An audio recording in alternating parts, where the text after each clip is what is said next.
ওম শান্তি। আজকে ২৭শে জানুয়ারি ২০২৪ আমরা শুনছি প্রাতঃ সাকার বাংলা মুরলী। আজকের মহাবাক্য, এই মহাবাক্যে বাবা বলেছেন, মিষ্টি বাচ্চারা, আধ্যাত্মিক সার্জন তোমাদেরকে জ্ঞান যুগের ফার্স্ট ক্লাস পুষ্টির পথ্য অর্থাৎ খোরাক খাওয়াচ্ছেন। এই আধ্যাত্মিক পথ্য একে অপরকে খাইয়ে সকলের আপ্যায়ন করতে থাকো। প্রশ্ন: বিশ্বের রাজ্যভাগ্য নেওয়ার জন্য কোন পরিশ্রম তোমরা করো? পাক্কা পাক্কা অভ্যাসী হও। উত্তর: জ্ঞানের তৃতীয় নেত্রের দ্বারা অকাল সিংহাসনাসীন আত্মা ভাইকে দেখার অভ্যাস করো। ভাই ভাই মনে করে সকলকে জ্ঞান দাও। প্রথমে নিজেকে আত্মা মনে করে তারপর ভাইদের বোঝাও। এই অভ্যাস করো তো বিশ্বের রাজ্যভাগ্য প্রাপ্ত হয়ে যাবে। এই অভ্যাসের দ্বারাই শরীরের অভিমান দূর হয়ে যাবে। মায়ার তুফান বা খারাপ সংকল্প আসবে না। অন্যদের প্রতি জ্ঞানের তীরও ভালোভাবে লাগবে। ওম শান্তি। জ্ঞানের তৃতীয় নেত্র দাতা আত্মিক বাবা বসে আত্মিক বাচ্চাদেরকে বোঝাচ্ছেন। জ্ঞানের তৃতীয় নেত্র বাবা ছাড়া আর কেউ দিতে পারে না। এখন বাচ্চারা, তোমাদের জ্ঞানের তৃতীয় নেত্র প্রাপ্ত হয়েছে। তোমরা জানো যে এখন এই পুরানো দুনিয়া পরিবর্তন হয়ে যাবে। বেচারা মানুষ জানে না যে কে পরিবর্তন করছেন আর কিভাবে পরিবর্তন করছেন, কেননা তাদের কাছে জ্ঞানের তৃতীয় নেত্র নেই। বাচ্চারা, তোমাদের এখন জ্ঞানের তৃতীয় নেত্র প্রাপ্ত হয়েছে, যার দ্বারা তোমরা সৃষ্টির আদি মধ্য অন্তকে জেনে গেছো। এটা হলো জ্ঞানের স্যাকারিন। স্যাকারিনের এক বিন্দু কত মিষ্টি হয়। জ্ঞানেরও একটাই শব্দ হলো মনমনা ভব। নিজেকে আত্মা মনে করে বাবাকে স্মরণ করো। বাবা শান্তিধাম ও সুখধামের রাস্তা বলে দিচ্ছেন। বাবা এসেছেন বাচ্চাদেরকে স্বর্গের উত্তরাধিকার দেওয়ার জন্য। তো বাচ্চাদেরকে কত খুশিতে থাকতে হবে। বলেও থাকে, খুশির মতো খোরাক নেই। যে সর্বদাই খুশি আর আনন্দে থাকে তাদের জন্য সেটা যেন পুষ্টিকর পথ্যের মতো হয়। 21 জন্ম আনন্দে থাকার এই হলো শক্তিশালী আহার। এই আহার সর্বদা একে অপরকে খাওয়াতে থাকো। তোমরা শ্রীমত অনুসারে সকলের আপ্যায়ন করে থাকো। সত্যিকারের খুশির খোরাক হলো এটা, যে কাউকে বাবার পরিচয় দেওয়া। মিষ্টি বাচ্চারা জানে যে অসীম জগতের বাবার দ্বারা আমাদের জীবন মুক্তির খোরাক প্রাপ্ত হয়। শতযুগে ভারত জীবন মুক্ত ছিল, পবিত্র ছিল। বাবা অত্যন্ত শ্রেষ্ঠ খোরাক দিচ্ছেন। তবেই তো গায়ন আছে না, অতীন্দ্রিয় সুখ জানতে হলে গোপ গোপীদের জিজ্ঞাসা করো। এটা হলো জ্ঞান আর যোগের কত ফার্স্ট ক্লাস ওয়ান্ডারফুল খোরাক। আর এই খোরাক এক আধ্যাত্মিক সার্জনের কাছেই আছে, পরমপিতা পরমাত্মার কাছেই আছে। আর কেউ পুষ্টিকর পথ্যের বিষয়ে জানেই না। বাবা বলেছেন, মিষ্টি বাচ্চারা, আমি তোমাদের জন্য হাতের উপর সৌগাত নিয়ে এসেছি। মুক্তি, জীবন মুক্তির সৌগাত আমার কাছেই থাকে। প্রতিকল্পে আমি এসে তোমাদেরকে তা প্রদান করি। পুনরায় রাবণ ছিনিয়ে নেয়। তো এখন বাচ্চারা, তোমাদের খুশির পারদ কতটা ঊর্ধ্বমুখী থাকা চাই। তোমরা জানো যে আমাদের একটাই বাবা, টিচার আর সত্যিকারের সদ্গুরু, যিনি আমাদেরকে সাথে নিয়ে যাবেন। মোস্ট বেলেভেড বাবার থেকে বিশ্বের বাদশাহী প্রাপ্ত হচ্ছে। এটা কম কথা কি? সর্বদাই হাসি খুশিতে থাকতে হবে। Godly student life is the best. এটা হলো এখনকারই গায়ন। পুনরায় নতুন দুনিয়াতেও তোমরা সর্বদাই খুশি মানাতে থাকবে। জগতের মানুষ এটা জানে না যে সত্যিকারের খুশি কবে মানানো হয়। সাধারণ মানুষের কাছে তো শতযুগের জ্ঞানই নেই, তাই এখানেই পালন করতে থাকে। কিন্তু পুরানো তমপ্রধান দুনিয়াতে খুশি কোথা থেকে আসবে? এখানে তো ত্রাহি ত্রাহি করতে থাকে। কতই না দুঃখের দুনিয়া। বাচ্চারা, বাবা তোমাদেরকে কত সহজ রাস্তা বলে দিচ্ছেন। গৃহস্থ ব্যবহারে থেকে কমল পুষ্পের মতো থাকো। ব্যবসা ইত্যাদি করেও আমাকে স্মরণ করো। যেরকম প্রেমিক আর প্রেমিকা হয়, তারা তো একে অপরকে স্মরণ করতে থাকে। সে তার প্রেমিকা আর সে তার প্রেমিক হয়। এখানে এসব কথা নেই। এখানে তো তোমরা সবাই এক প্রেমিকের জন্ম জন্মান্তরের প্রেমিকা। তোমরা সজনী আর তিনি হলেন সাজন। বাবা তোমাদেরকে প্রেমিকা হন, তাই না? তোমরা সেই প্রেমিককে নিয়ে আসার জন্য স্মরণ করে এসেছো। যখন বেশি দুঃখ হয় তখন সবাই স্মরণ করে, সুখের সময় কেউ স্মরণ করে না। এই সময় বাবাও হলেন সর্বশক্তিমান। দিন প্রতিদিন মায়াও সর্বশক্তিমান, তমপ্রধান হতে যাচ্ছে। এই জন্য এখন বাবা বলছেন, মিষ্টি বাচ্চারা, দেহি অভিমানী হও। নিজেকে আত্মা মনে করে আমাকে অর্থাৎ এক বাবাকে স্মরণ করো, আর সাথে সাথে দৈবিক গুণ ধারণ করো। তো তোমরা এইরকম অর্থাৎ লক্ষ্মী নারায়ণ হয়ে যাবে, লক্ষ্মী নারায়ণের দুনিয়াতে পৌঁছে যাবে। এই পড়াশোনাতে মুখ্য কথাই হলো স্মরণ করা। উৎস থেকে উচ্চতম বাবাকে অত্যন্ত প্রেম স্নেহের সাথে স্মরণ করা উচিত। এই বাবাই হলেন নতুন দুনিয়ার স্থাপনকর্তা। বাবা বলেছেন, বাচ্চারা, আমি এসেছি তোমাদেরকে বিশ্বের মালিক বানাতে। এই জন্য এখন আমাকে স্মরণ করো। তো তোমাদের অনেক জন্মের পাপ বিনাশ হয়ে যাবে। পতিত পাবন বাবাকেই আহ্বান করে, তাই না? এখন বাবা এসেছেন, তো অবশ্যই পাবন হতে হবে। বাবা হলেন দুঃখ হরণকারী, সুখ প্রদানকারী। অবশ্যই শতযুগে পবিত্র দুনিয়া ছিল, তো সবাই সুখী ছিল। এখন বাবা পুনরায় বলছেন, বাচ্চারা, শান্তিধাম আর সুখধামকে স্মরণ করতে থাকো। এখন হলো সঙ্গম যুগ। মাঝি তোমাদেরকে এই পার থেকে ওই পারে নিয়ে যাচ্ছেন। নৌকা কোনো একটা নয়, সমগ্র দুনিয়ায় যেন একটা বড় জাহাজ। এই জাহাজকে ওই পারে নিয়ে যাচ্ছেন। মিষ্টি বাচ্চারা, তোমাদেরকে কতই না খুশিতে থাকতে হবে। তোমাদের জন্য সর্বদা খুশি খুশি। অসীম জগতের বাবা আমাদেরকে পড়াচ্ছেন। বাহ! এটা তো কখনো শোনোনি বা শাস্ত্রে পড়নি। ভগবান বাচ, আমি তোমাদেরকে রাজযোগ শেখাচ্ছি। তোমাদেরকে অর্থাৎ আত্মিক বাচ্চাদেরকে রাজযোগ শেখাচ্ছি। তাই তোমাদেরকে ভালোভাবে শিখতে হবে, ধারণা করতে হবে, সম্পূর্ণ রীতিতে পড়তে হবে। পড়াশোনাতে নম্বরের ক্রমানুসার তো হতেই থাকে। নিজেকে দেখতে হবে, আমি উত্তম, মধ্যম নাকি কনিষ্ঠ। বাবা বলছেন, নিজেকে দেখো, আমি উচ্চ পদ প্রাপ্ত করার যোগ্য হয়েছি, আধ্যাত্মিক সার্ভিস করছি। কেননা বাবা বলছেন, বাচ্চারা, সার্ভিসেবল হও, ফলো করো। আমি এসেছি সার্ভিস করার জন্য, প্রতিদিন সার্ভিস করি। এই জন্য তো এই রথ নিয়েছি। এই রথ অসুস্থ হলে তো আমি এই রথে বসে মুরলি লিখি। মুখ দিয়ে তো বলতে পারি না, তাই আমি লিখে দেই, যাতে বাচ্চাদের মুরলি মিস না হয়। তো আমিও সার্ভিসে রত আছি, তাই না? এটা হলো আধ্যাত্মিক সার্ভিস। বাবা মিষ্টি মিষ্টি বাচ্চাদেরকে বোঝাচ্ছেন, বাচ্চারা, তোমরাও বাবার সার্ভিসে লেগে যাও। On god fatherly service. সমগ্র বিশ্বের মালিক বাবাই তোমাদেরকে বিশ্বের মালিক বানাতে এসেছেন। যে ভালো পুরুষার্থ করে তাকে মহাবীর বলা হয়। দেখা যায় কে মহাবীর, যে বাবার ডাইরেকশনে চলে। বাবার আদেশ হলো, নিজেকে আত্মা মনে করে ভাই ভাইকে দেখো, এই শরীরকে ভুলে যাও। বাবাও এই শরীরকে দেখেন না। বাবা বলছেন, আমি আত্মাদেরকে দেখি।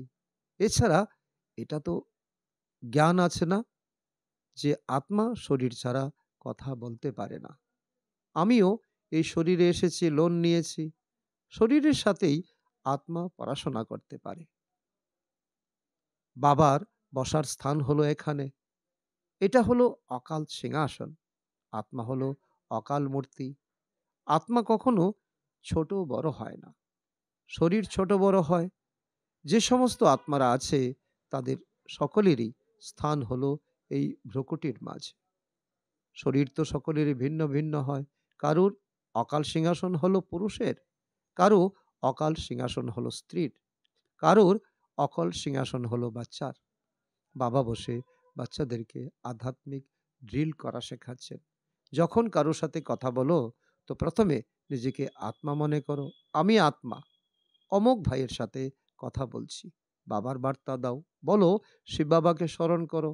স্মরণের দ্বারাই মর্চে সরে যায়। সোনার মধ্যে যখন খাদ দেওয়া হয়, তখন সোনার ভ্যালুই কম হয়ে যায়। তোমাদের আত্মাদের মধ্যেও মরিচা পড়ার কারণে তোমরা ভ্যালুলেস হয়ে গেছো। এখন পুনরায় পবিত্র হতে হবে। আত্মারা তোমাদের এখন জ্ঞানের তৃতীয় নেত্র প্রাপ্ত হয়েছে। সেই নেত্র দিয়ে নিজের ভাইদেরকে দেখো। ভাই ভাইকে দেখলে কর্ম ইন্দ্রিয় কখনো চঞ্চল হবে না। রাজ্যভাগ্য নিতে হবে, বিশ্বের মালিক হতে হবে। তো এই পরিশ্রম করো। ভাই ভাই মনে করে সবাইকে জ্ঞান দাও। তাহলে এই অভ্যাস পাক্কা হয়ে যাবে। তোমরা হলে সত্যিকারের ব্রাদার্স। বাবাও ওপর থেকে এসেছেন, তোমরাও এসেছিলে। বাবা বাচ্চাদের সাথে সার্ভিস করছেন। সার্ভিস করার জন্য বাবা সাহস প্রদান করছেন। সাহসী বাচ্চা, সহায়তায় বাবা। হিম্মতে বাচ্চে, মদতে বাপ। তো এই প্র্যাকটিস করতে হবে। আমি আত্মা, ভাইকে পড়াচ্ছি। আত্মা পড়ছে, তাই না? একে স্পিরিচুয়াল নলেজ বলা হয়, যেটা আধ্যাত্মিক আত্মিক বাবার থেকে প্রাপ্ত হয়। সঙ্গমেই বাবা এসে এই নলেজ প্রদান করেন যে নিজেকে আত্মা মনে করো।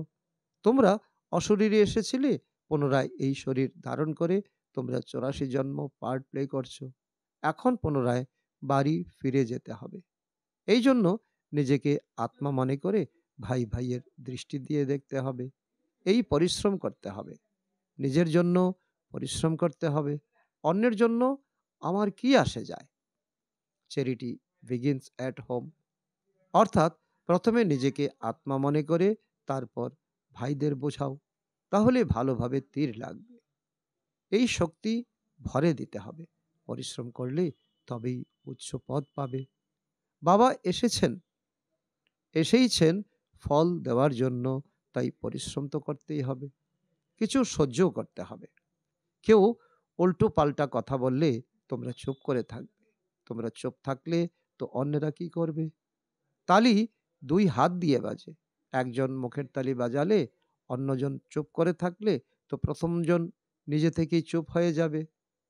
দুই দিক থেকে তালি বাজলে তবে আওয়াজ হয়। বাচ্চাদের একে অপরকে কল্যাণ করতে হবে। বাবা বুঝাচ্ছেন, বাচ্চারা সর্বদা খুশিতে থাকতে চাও তো মনমনা ভব। নিজেকে আত্মা মনে করে বাবাকে স্মরণ করো। ভাইকে অর্থাৎ আত্মাকে দেখো। ভাইদেরকেই এই নলেজ দাও। যোগ করানোর সময়ও নিজেকে আত্মা মনে করে ভাইদেরকে দেখতে থাকবে। তাহলে সার্ভিস ভালো হবে।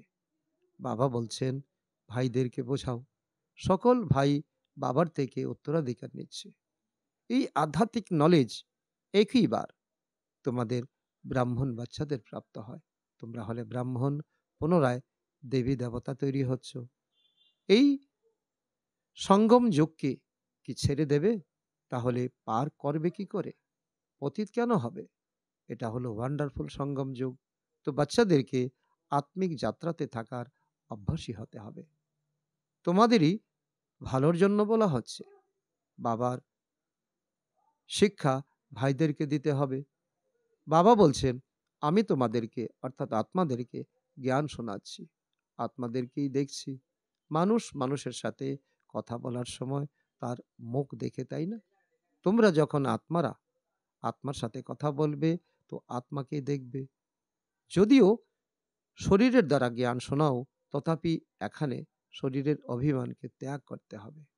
তোমরা আত্মারা বুঝতে পারছো যে পরমাত্মা বাবা আমাদেরকে জ্ঞান প্রদান করছেন। বাবাও বলছেন, আমি আত্মাদেরকে দেখি। আত্মারও বলছে, আমরা পরমাত্মা বাবাকে দেখছি, তার থেকে নলেজ গ্রহণ করছি। একে বলা হয় স্পিরিচুয়াল জ্ঞানের লেনদেন। আত্মার সাথে আত্মার মধ্যেই জ্ঞান আছে। আত্মাকে জ্ঞান শোনাতে হবে। এটাই হলো শক্তি।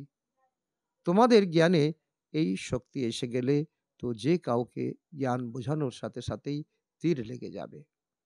বাবা বলেছেন, প্র্যাকটিস করে দেখো। তীর লাগে, তাই না? এই নতুন অভ্যাস ধারণ করতে হবে, তাহলে শরীরের অভিমান দূর হয়ে যাবে। মায়ার তুফান কম আসবে। খারাপ সংকল্প আসবে না। ক্রিমিনাল আই থাকবে না। আমরা আত্মারা 84 জন্মের চক্র লাগিয়েছি। এখন নাটক সম্পূর্ণ হচ্ছে। এখন বাবার স্মরণে থাকতে হবে। স্মরণের দ্বারাই তমপ্রধান থেকে শতপ্রধান হবে। শতপ্রধান দুনিয়ার মালিক হয়ে যাবে। বিষ্ণুপুরীতে যাবে। কত সহজ, তাই না? বাবা জানেন যে বাচ্চাদেরকে এই শিক্ষা দেওয়াও আমার পাঠ। কোনো নতুন কথা নয়। প্রত্যেক ৫,০০০ বৎসর পর আমাকে আসতে হয়। আমি বন্ধনে আবদ্ধ হয়ে আছি। বাচ্চাদেরকে বসে বোঝাচ্ছি, মিষ্টি বাচ্চারা, আত্মিক স্মরণের যাত্রাতে থাকো, তো অন্তমতি তথা গতি হয়ে যাবে। এটা হলো অন্তিম সময়, তাই না? মামেকে স্মরণ করো, তো তোমাদের সদ্গতি হয়ে যাবে। এই দেহিয়াভিমানী হওয়ার শিক্ষা একেবারেই তোমাদের প্রাপ্ত হয়। কত ওয়ান্ডারফুল জ্ঞান! বাবা ওয়ান্ডারফুল, তো জ্ঞানও ওয়ান্ডারফুল। কখন আসেন কেউ বলতে পারে না। এখন বাড়ি ফিরে যেতে হবে। এই জন্য বাবা বলছেন, মিষ্টি বাচ্চারা, এই প্র্যাকটিস করো। এই প্র্যাকটিস তোমাদের ফাউন্ডেশন। এই প্র্যাকটিস তোমাদের ভবিষ্যতের প্রারব্ধ তৈরি করবে। নিজেকে আত্মা মনে করে আত্মাদেরকে জ্ঞান শোনাও। তৃতীয় নেত্র দ্বারা ভাই ভাইকে দেখতে হবে। এতেই অনেক পরিশ্রম করতে হবে। আচ্ছা, মিষ্টি মিষ্টি হারানিধি বাচ্চাদের প্রতি মাতা পিতা বাপদাদার স্মরণের স্নেহ সুমন আর সুপ্রভাত। আত্মাদের পিতা ওনার আত্মারূপী বাচ্চাদের জানাচ্ছেন নমস্কার। আমরা আত্মারূপী সন্তানরা আমাদের মাতা পিতা বাপ দাদাকে জানাই স্মরণের স্নেহ সুমন এবং সুপ্রভাত। ধারণার জন্য মুখ্য সার ১ নম্বর, যেরকম বাবা বাচ্চাদের আত্মিক সেবা করার জন্য এসেছেন, এরকম বাবাকে ফলো করে আধ্যাত্মিক সার্ভিস করতে হবে। বাবার ডাইরেকশন অনুসারে চলে খুশির পুষ্টিকর আহার খেতে এবং খাওয়াতে হবে। নাম্বার ২, কেউ উল্টো পাল্টা কথা বললে চুপ করে থাকো। মুখ দিয়ে তালি বাজাবে না, সহ্য করতে হবে। বরদান, দৃঢ়তার শক্তির দ্বারা মন বুদ্ধিকে সিটের উপর সেট করে সহজ যোগী ভব। অর্থ হলো, বাচ্চাদের বাবার সাথে ভালোবাসা আছে, এই জন্য শক্তিশালী হয়ে স্মরণে বসার, চলার, সেবা করার অ্যাটেনশন অনেক দিচ্ছ। কিন্তু যদি মনের উপর সম্পূর্ণ কন্ট্রোল না থাকে, মন যদি অর্ডার না শোনে, তো অল্প কিছুক্ষণ ভালোভাবে বসার পর হেলতে দুলতে শুরু করে দেয়। কখনো সেট হয়, আবার কখনো আপসেট। কিন্তু একাগ্রতার বা দৃঢ়তার শক্তির দ্বারা মন বুদ্ধিকে একরস স্থিতির সিটের উপরে সেট করে দাও, তো সহযোগী হয়ে যাবে। স্লোগান, যা কিছু শক্তি আছে সেগুলি সময় অনুসারে ইউজ করো, তাহলে খুব ভালো ভালো অনুভব হবে। অব্যক্ত সাইলেন্সের দ্বারা ডাবল লাইট ফরিস্তা স্থিতির অনুভব। এখন প্রত্যেক ব্রাহ্মণ ব্রহ্মা বাবার সমান চৈতন্য চিত্র হবে। লাইট আর মাইট হাউসের ঝাঁকি হবে। সংকল্প শক্তির সাইলেন্সের ভাষণ তৈরি করে কর্মাতীত ডাবল লাইট ফরিস্তা স্টেজের উপর বরদানের মূর্তির পার্ট প্লে করো। তবে সম্পূর্ণতার নিকটে আসবে। সেই কর্মাতীত স্টেজের আধারের উপর যার প্রতি যে সংকল্প করবে, তার কাছে সেই সংকল্প পৌঁছে যাবে। আচ্ছা, ওম শান্তি।